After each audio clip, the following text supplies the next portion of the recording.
Ça va les cocottes? Alors si vous voulez les amis, on va répondre à une question de Lionel à propos des pommes de terre. Bah ouais Lionel, il y a du boulot, je sais bien, hein. On va bientôt attaquer. Mais qu'est-ce qu'il y a? Qu'est-ce qu'il y a Rocco? C'est quoi ce cri de travers? Ah bah ouais, il y a Rocco. Il y a, regarde, bah, n'oublie pas, c'est ton fils lui là-bas, hein. Eh, c'est ton fils, hein. Alors les amis, on va parler un petit peu des pommes de terre. Voilà, quand est-ce qu'on peut les planter? Et on est presque au moment de la plantation des pommes de terre. On va toucher le 15 avril et il y a déjà quelques agriculteurs là, qui sont déjà au boulot. Voilà, je vous présente Sifredi. Voilà, Sifredi. Voilà, alors, regardez le verger, là, je vais profiter un peu, là, hein, le verger, là, qui est en fleurs, là. Ce sont tous les pruniers, mirabelliers, dans le fond du jardin, là, qui sont en fleurs. Bon, allez, c'est pas tout ça, on va attaquer notre boulot pour répondre un petit peu à Lionel. Alors, les amis, est-ce que je vais réussir une greffe enfante cette année? J'ai plusieurs cerisiers qui sont dans cette même condition, mais vous avez vu que j'ai triché un peu, parce que normalement, il y a une élastique serrée très fort, et j'ai ajouté du collant au lieu d'ajouter du mastic. Vous voyez, j'ai triché un petit peu. C'est un test, on verra bien si je vais réussir. En tout cas, ça se combine assez bien, on dirait.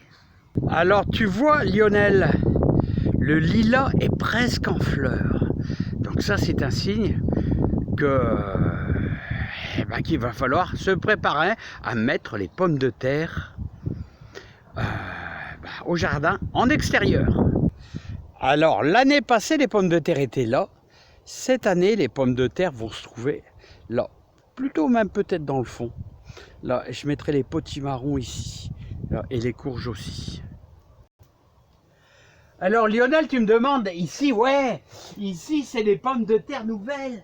Bah ouais, c'est des pommes de terre nouvelles ici, regarde. Regarde comment elles sont bien hautes déjà. Alors c'est là que c'est vraiment super dangereux.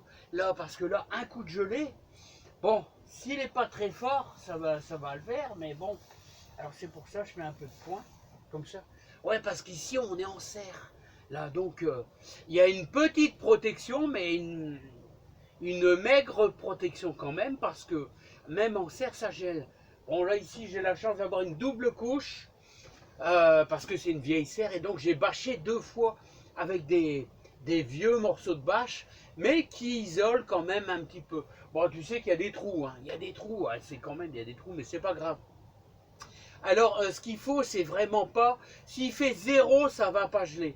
Mais s'il fait -3, bon, ici dans le nord, ça peut encore arriver, mais plus on avance vers le mois de mai, plus ça va se réchauffer. Et plus la gelée arrive tardivement. C'est ça, plus on va vers le mois de mai, plus elle arrive tard.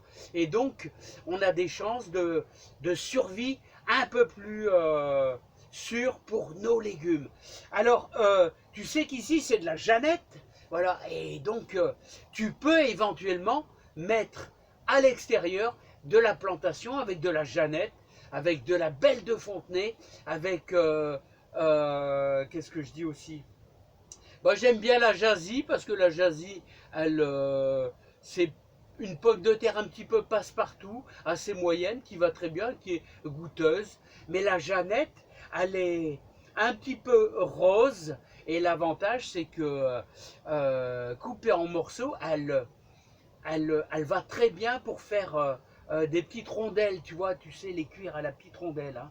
Voilà. Alors, et tu me demandais, est-ce que j'attrape le mildiou? Est-ce qu'on peut attraper le mildiou ici? Eh ben, j'ai jamais eu le mildiou avec les pommes de terre nouvelles dans la serre. Voilà. Parce que l'avantage du printemps, c'est qu'on a des températures assez froides. Et donc, comme on les retire au mois de juin, c'est au mois de juin que ça commence à être un petit peu délicat qu'il faut gérer. Et pour éviter le mildiou dans la serre, il faut beaucoup d'aération. Hein. Ah, c'est l'aération, c'est primordial. Et surtout les jours qui sont orageux, on n'arrose pas du tout. même si c'est un peu sec, tu arroses pas du tout. Parce que le mildiou, il a besoin d'humidité, surtout pas arroser le feuillage, et surtout, il faut de la chaleur. Donc ici, j'ai jamais eu le mildiou, tu vois, dans la serre, au niveau des pommes de terre. J'ai déjà eu sur les tomates. Les tomates, c'est très fragile, surtout au mois de juillet, et encore plus au mois d'août, et de plus en plus au mois de septembre. Voilà, et au mois de septembre, il peut arriver, donc il faut tout aérer. Alors souvent, j'ouvre les deux portes, et là, comme tu vois là, la bâche est un peu manquante, il manque un bout de 30 cm, et ben je le laisse volontairement pour qu'il y ait de l'aération dans la serre. Après, il fait trop chaud, et n'oubliez pas qu'une serre qui est trop chaude, vous avez comment on appelle ça, les fleurs des tomates qui tombent parce qu'elles sont brûlées par le soleil. Hein. Ah ouais, ça c'est un truc qui arrive assez souvent, et j'ai même le tour ici parce qu'il fait trop chaud. Mais là, avec la double bâche, ça sera peut-être un plus pour moi. Allez Lionel, n'oublie pas, tu peux attaquer ta plantation de tomates, de pommes de terre, pardon, et les tomates surtout pas. Donc, je te conseille, entre chaque pomme de terre, entre chaque pétote, tu laisses 35 cm, le germe vers le haut, toujours, tu vois, le germe vers le haut, 35 cm, et je te conseille 75 entre tes lignes, et tu les mets à 10 cm de profondeur. C'est pour ça qu'il faut bien travailler sa terre. Moi, j'ai fait ce que je pouvais, Lionel, hein, pour toi. Hein, j'ai essayé de t'aider le mieux possible sur la pomme de terre. Allez, bye bye, bye bye. Voilà, ça va être planté. Bah, il faudra que j'attaque cette semaine, les amis. Hein.